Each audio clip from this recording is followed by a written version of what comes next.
नमस्कार, मी Nita cook with सुष्मितामध्ये तुमचं खूप खूप स्वागत करते। आणि आजची आपली रेसिपी आहे चमचमीत बॉईल अंडा मसाला। चला तर पटापट रेसिपीला सुरुवात करूया। पण त्याआधी चॅनलवर नवीन असाल तर चॅनलला सबस्क्राईब करा, बेलचं बटन दाबा, ऑलला सिलेक्ट करा।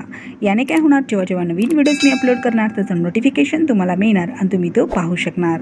तर नक्की सबस्क्राईब करा। इथे मी 5 अंडी उकडून घेतली आहेत आणि त्याचे 2 असे उभे भाग करून घेतले आहेत प्रत्येक अंड्याचे। 3 उभे चिरून कांदे घेतले आहेत मध्यम आकाराचे।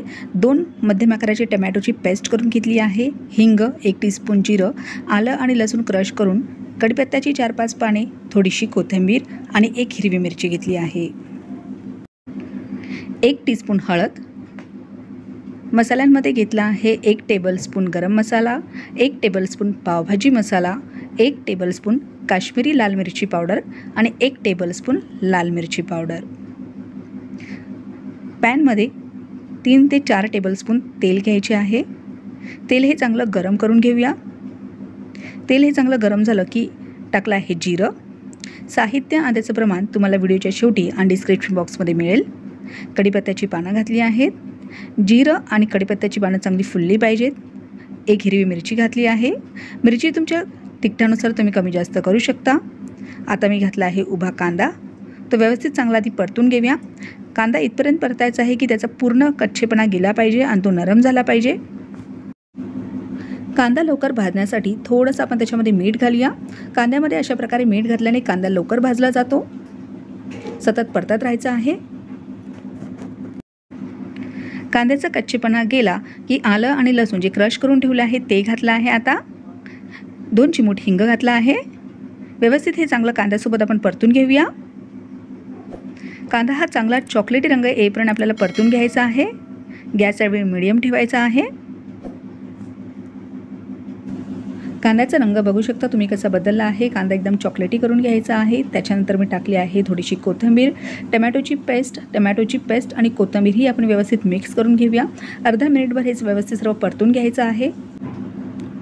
आता घातली आहे हळद, लाल मिरची पावडर, काश्मीरी लाल मिरची पावडर, गरम मसाला, पावभाजी मसाला। पावभाजी मसाला घातल्यामुळे एकदम वेगळाच फ्लेवर आपल्या अंड्या मसाल्याला येतो, त्यामुळे तो अवश्य वापरा। व्यवस्थित सर्व मसाले जे आहेत ते परतून घेऊया। मसाले करपणार नाही त्याची आपल्याला काळजी घ्यायची आहे। गॅस यावेळी स्लो करायचा आहे। व्यवस्थित परतून झाल्यानंतर आता घालूया चवीनुसार मीठ। मीठ इथे बेताने घालायचं आहे कारण कांदा भाजताना आपण थोडंसं मीठ इथे आधी घातलेलं आहे, त्याच्यामुळे मीठ हे इथे बेतानेच वापरावं। परत व्यवस्थित सर्व मिश्रण परतून घेऊया आणि याला आपण झाकून चांगली एकदम वाफ काढूया। 2 मिनिटं चांगली याला वाफ काढलेली आहे। आता याच्यामध्ये मी थोडंसं पाणी घालत आहे। इथे मी अर्धा कप पाण्याचा असा वापर केला आहे। थोडंच पाणी घातलं आहे 2 वेळा, जवळजवळ हे अर्धा कप पाणी इथे मी वापरलेलं आहे। व्यवस्थित सर्व मिश्रण मिक्स करून घेऊया। परत या मिश्रणाला 2 मिनिटं आपण चांगली वाफ काढूया।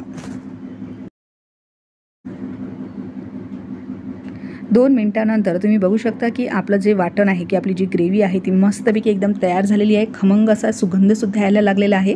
तर आता इथे त्याच्यामध्ये जी अंडी आपण उकडवून ठेवलेली आहेत ती घालूया। अंडी सर्व घालून झालेली आहेत। आता ही अंडी आपण मसाल्यामध्ये व्यवस्थित मिक्स करून घेऊया आणि याच्यावरती झाकण ठेवून आपण 2 मिनिटं परत त्याला चांगली स्लो गॅसवर वाफ देऊया।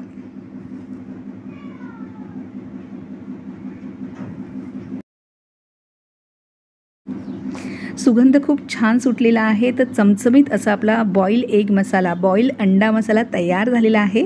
तर याला आता सर्व करूया। चपातीसोबत, भाकरीसोबत, भातासोबत चमचमीत बॉईल एग मसाला खूपच छान लागतो। नक्की बनवून बघा या पद्धतीने। कमेंटला मला कळवा तुमची रेसिपी कशी झाली आहे। आणि हा चॅनलवर नवीन असाल तर कुक विथ सुष्मिताला सबस्क्राईब करा।